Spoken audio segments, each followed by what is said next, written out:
Hello and welcome to another episode of Top Deck, the series where we take a look at some of the leading TCG deck lists. And this time we have Adam's list that took 7th place at the WCQ in Dover, and he was, as you can see, playing Pendulum Magicians. Now this is the type of deck that has a fairly well cemented sort of main deck, but there are a few options, especially going into the side deck. There are a couple of slots in the main that you can play around with, and some interesting things you can do with the extra deck, especially given that Electromite has now been put to 1. So let's start off by running through this list. Triple Mythical Beast Master Cerberus, double Jackal King, that's just the typical ratios for those, triple Darkworm and double Gate Zero, triple Riser, double Sorcerer and one Time Gazer, and then triple Harmonizing, triple Wisdom Eye, triple Oath Dragon, double Purple Poison, and double Black Fang. The final magician is of course Janky Magician, which you bring out with the Harmonizing to make those rank 7 plays. Then triple Desires. Generally you sort of play this after you've got your Garnet's Elder deck, but it is the kind of deck where most things are at 3 obviously, so you can just play this without too much worry. Then double Pendulum Call. Getting access to those scales can be pretty important with the current removal and disruption forms. Then one Foolish and double Dragon Shrine, and finally 1 star Pendulum Graph, which is essentially another version of a monster except searchable. Then onto the extra deck, we have Zephyr Metaltron, the last remaining Electromite. Landfall Link is sort of the main replacement for this, but you can also use Wee Witch's Apprentice as well. Then the Absolute Dragon and Vortex going together, the Naruto, Time Star Magician, he's gone for Supreme King Dark Rebellion. You can also go for the Trapeze Magician, but this is generally the more popular one at the moment. 1 Ken Gorgon, very good in the Sky Striker matchup and good against all of the Nightmare monsters too. Tornado Dragon and Dweller. Then for the Synchros we have Omega, Ignista, and finally Supreme King Dragon Clearwing. Why not play this very easy to make board wipe? So into the side deck we have a triple Kumungus, triple Denko, triple Ghost Ogre, triple Red Reboot, double Call by the Grave, and 1 Gaga Cowboy, allowing you to sort of take games within time in a whole bunch of different scenarios. Alright, so that's it for the list itself. Let's take a look at the siding strategy and the rounds that you played. We'll actually look at the rounds and siding strategy combined together. So let's look at the rounds first off, I guess. So round 1, we went up against World Chalice. In game 1, the opponent interrupted his opening Electromite by playing a Cypher and Gamma, but he managed to set up a co-linked board alongside... so the opponent set up a co-link board alongside Gamma Seal and Kaiju Waterfront, which is really difficult to deal with. But then Adam was able to set up a recovery play, but once the opponent brought out World Crown, then he had no way of playing around it, so they went into game 2, so taking a loss here. In game 2, the opponent opened by setting up a co-link between Nightmare Griffin, Firewall Dragon, and Sayuja Skulldread. And then Adam Kaiju'd the Griffin and proceeded to attack for game that turn, thanks to Supreme King Dark Rebellion. And then in game 3, the opponent started his turn with an apparently clear board, and because of this, Adam feared another Gamma play. Time was called during his main phase, so he was going to set up some protection and then go into Cowboy, but he ended up scuppering the play, and the duel ended in a draw. So for the siding for this, he was putting in the Ghost Ogres and the Kumungus. World Challenge is sort of renowned for establishing sort of combo plays that do often involve resolving a Sayuja, so if you can just punish your opponent by taking away that Sayuja, then you're going to do a pretty good job, and the Kumungus obviously deals with anything they leave up that's particularly big.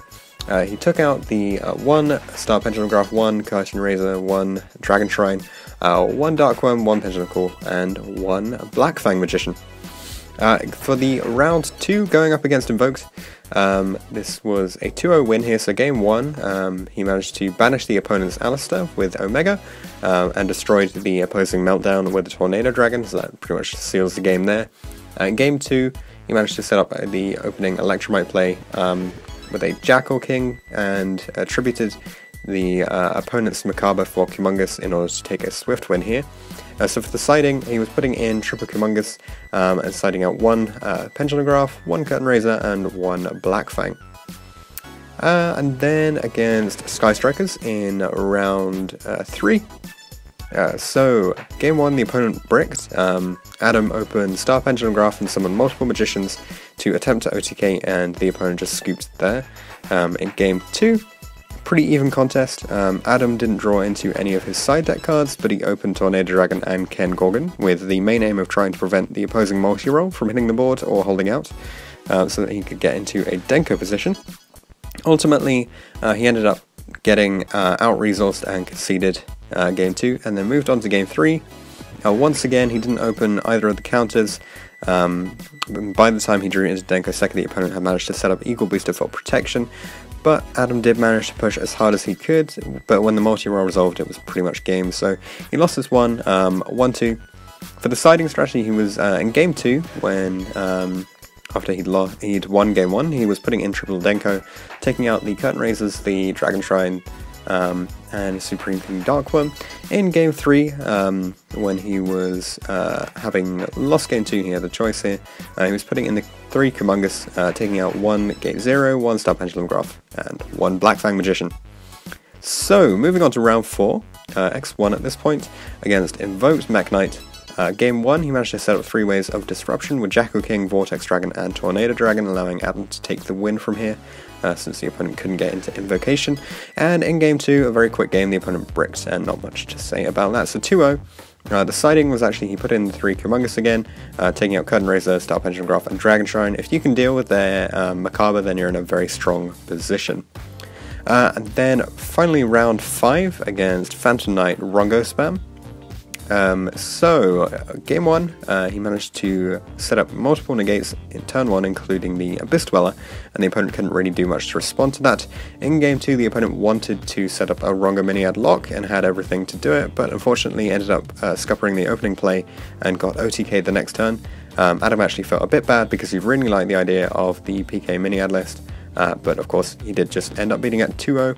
The siding for this, he was actually putting in triple Kumungus because he knew what was coming up, and he took out the Abyss Actor, Star Pendulum Graph, and Black Fang. If you can kaiju your opponent's Rongo, then you're in a very, very strong position.